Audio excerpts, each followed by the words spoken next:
kudala kuzoqala manje kuzoqalwa yithi kuqalwe ngabantu abafike nathi kuqale nabantu sizoba-addressa before beqala ukwenza. Experience esinayo siyakwazi nokubadusha siyavumela maningi amashobolo walento le walida enabantu inqwaba and then you can believe you can trust ukuthi kwenza ngendlela. No, siyamshaya nje thina maphoyisa into engafanele wena sibophe ukuthi sishaya umuntu ofuna ukuzosonela lento ngoba uma uzoba nomuntu phakathi kwethu ozokuzama ukubona lento thina sizoshaya mhlawumbe ke sengase singaboshelwa lokho.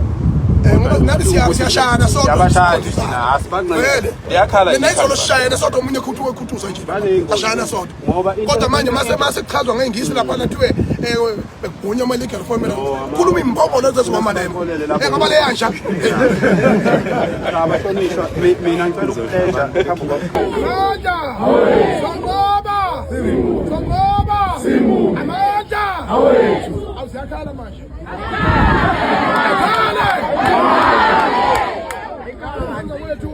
Sibonga kakhulu ingalomthetho inkinga abanye babaphathi bengalomthetho bamhlophe ingqondo yabo isaselo ngoba bandlululweni abakithi bayasilalela socela ukuthi inkulumo esikhulume lapha babatolekele lababelungu abakhipha instruction ukuthi dutshule sengimale kakhulu emoyeni ngibona omunye wabo lapha bangidubula nangu wangidubula ukhona okubalekile ke ukuthi into ebalekile ingalomthetho isihloniphe 100%.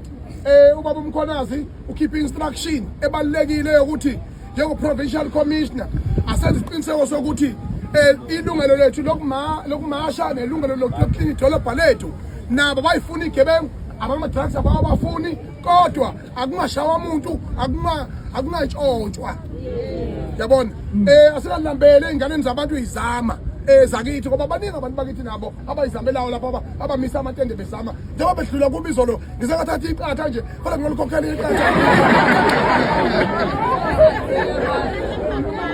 ngithatha iqatha laphana ngangakhokha kodwa ngiyokhokhela iqatha ngithatha ukubalekile kangani zakwethu isigameko sayizolo njengoba esho uMpondo abandaba